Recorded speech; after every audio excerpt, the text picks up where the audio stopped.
this is year to year and done after the base has already been mastered. So, um, year one, we didn't have a ton of different personnel packages because we up front, like you see with our Rambo coverage and our tight front and the things that we do off the tight front, there's a lot of teaching up front. But once you get over that hump, that first year, you can begin to add the other pieces on top of that once your kids have already mastered that. So this is going to be done year 2 or 3, whenever your kids have mastered it. If they master everything, over your first spring, summer, and fall, then you can start to begin to sprinkle this in later on in the year. So when that offense brings in an extra tight end or tackle, we're going to go to our Sumo personnel package. Sumo takes the strong safety out of the game and subs in an extra defensive lineman. We're going to be playing a lot of Sumo this year.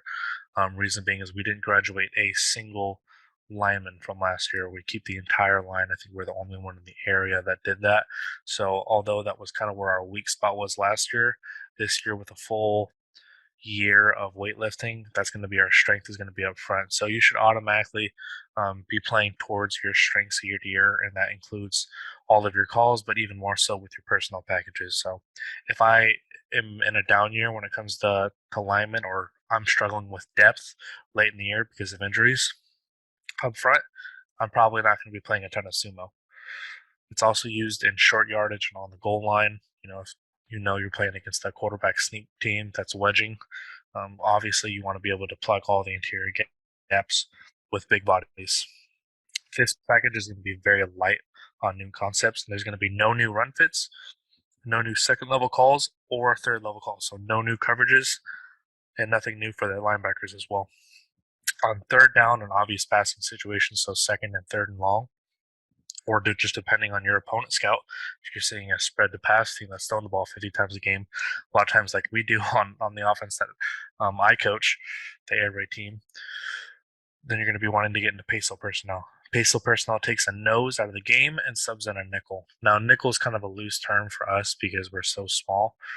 To a lot of high schools and, of course, college and NFL guys, they're recruiting a specific nickel, whether that nickel is playing in their base package or whether that's a nickel is playing slot corner and a sub personnel package.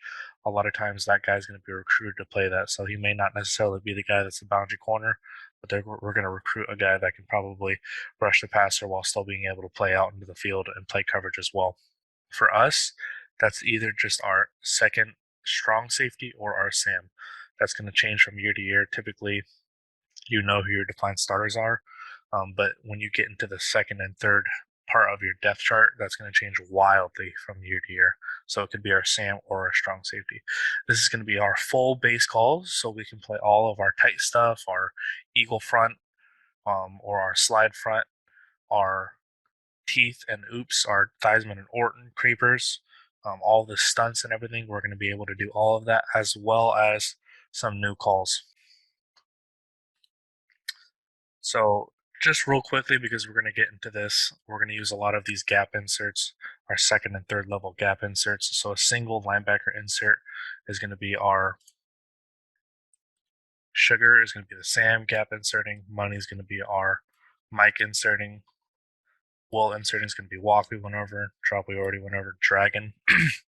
Now if two of these guys are going, like it's a double edge pressure, that's going to be sad, S and D. If both of these inside linebackers are going, this would be Mo, M, and W. All right, third level inserts for later on. You'll see this on diagrams. Boundary corner is going to be Cobra. Sam and Nickel is going to be Sun. So starting with Sumo package, which is going to be our big personnel package for Dave Aranda. That's going to be his big package where they're primarily playing the underfront and they're primarily playing under one.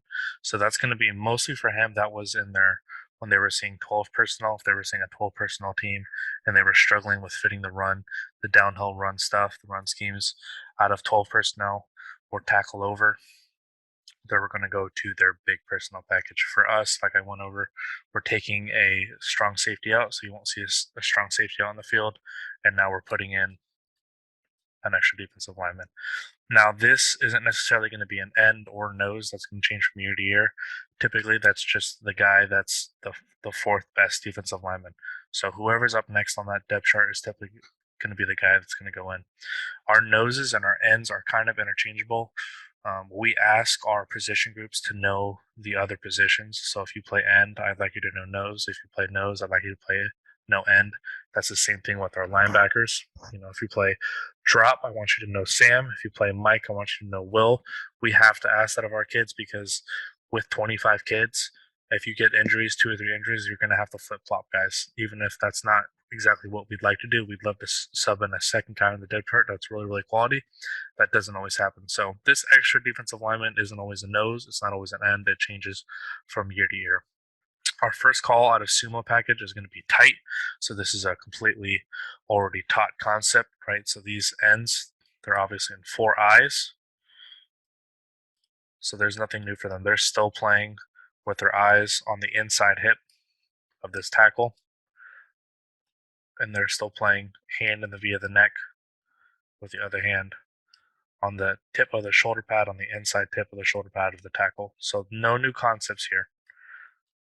And because we ask our defensive linemen to know how to play end and nose, we're doing the same technique, just now it's slid down. So they're playing a 2-eye, and they're doing the same technique where they're hand in the V of the neck, other hand on the inside tip of the shoulder pad. This is going to be a great call if you're getting, quarterback wedge teams where, you're 3rd and 1 and here's a running back, here's a quarterback, and you know that they're all going to gap down and wedge out and they're going to do this, and you need to be able to clog interior gaps. Tight's a great way to do it. Another thing is if you want to continue on with your spill and kill mentality, you can call this front because almost everything has to bounce outside. So if it's same side zone, it has to go that way. For some reason, if you're getting 20 personnel, the ball's going to try to hit here. It's going to end up bouncing all the way outside because you're going to have your big guys up in the middle. We can send a double edge pressure, so we can play sad.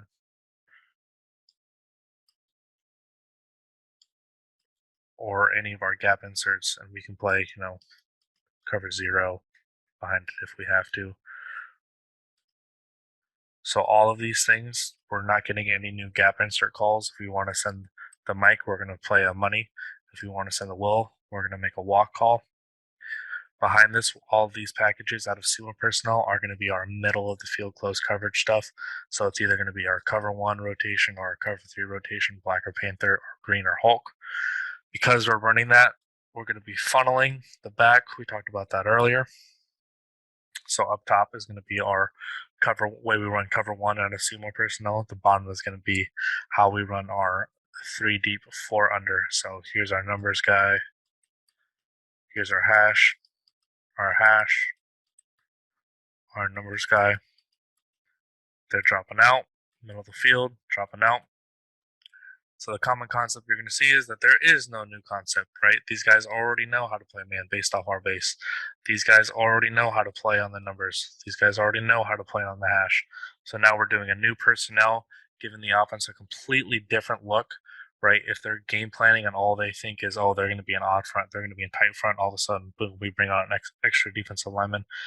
They're going to be thinking, are we getting into our even front stuff? If their offensive line hasn't repped their pass protections and their run schemes versus even fronts with an extra big body down there, that's a whole nother day of prep almost that they have to get ready for. So you're showing them this front and multiple other fronts with a completely different personnel package. But for me, I'm sitting back and relaxing because I haven't taught anyone new in Sumo Tight. Everything is completely the same.